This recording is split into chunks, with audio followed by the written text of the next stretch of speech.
Hi, welcome to Andhraprabha. నేను Sai. Assembly ఎన్నికల్లో ఓడిపోయి లోక్సభ ఎన్నికల ముంగిట నాయకులను కోల్పోతున్న ఆ పార్టీ దిక్కుతోచన స్థితిలో ఉంది.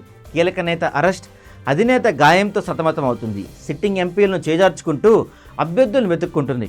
అలాంటి పార్టీ పద్దన్న నువ్వే పెద్దన్న అంటూ ఓ నాయకుడికి టికెట్ ఇచ్చింది.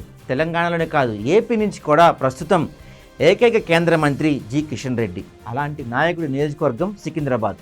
వచ్చే ఎన్నికలకు ఆయనకే బీజేపీ టికెట్ ఇచ్చింది. ఇక కాంగ్రెస్ పార్టీ బీఆర్ఎస్ నుంచి ఖైరతాబాద్ ఎమ్మెల్యే దానం నాగేందర్ను చేర్చుకొని మరీ సీట్ ఇచ్చింది. మరి మొన్నటి వరకు తెలంగాణలో అధికారం చెలాయించిన బీఆర్ఎస్ పరిస్థితి ఏంటి? జీహెచ్ఎంసీలో అత్యధిక సీట్లు గెలుచుకున్న ఆ పార్టీ ఎంపీ అభ్యర్థి ఎవరు? దీనికి సమాధానం సికింద్రాబాద్ లోక్సభ స్థానానికి సికింద్రాబాద్ ఎమ్మెల్యే మాజీ మంత్రి పద్మారావు గౌడ్ను అభ్యర్థిగా ప్రకటించారు.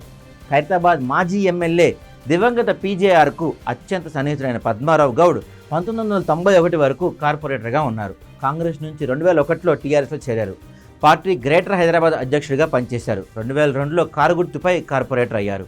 2004లో సికింద్రాబాద్ నుంచి ఎమ్మెల్యేగా గెలిచారు. 2009లో సనత్ నగర్లో పోటీ చేసి ఓటమి పాలయ్యారు. తెలంగాణ ఏర్పడ్డాక 2014లో సికింద్రాబాద్ ఎమ్మెల్యేగా గెలుపొంది ఎక్సైజ్ శాఖ, క్రీడలు, యువజన వ్యవహారాల మంత్రిగా బాధ్యతలు నిర్వర్తించారు. 2018 ఎన్నికల్లో గెలిచాక డిప్యూటీ స్పీకర్ పదవి వరించింది. మొన్నటి ఎన్నికల్లో సికింద్రాబాద్ నుంచి ఎమ్మెల్యేగా గెలుపొందారు. అప్పుడు ఇప్పుడు అని కాదు, బీఆర్ఎస్ను అన్ని కాలాల్లో అంటిపెట్టుకొని ఉన్నారు పద్మారావు గౌడ్.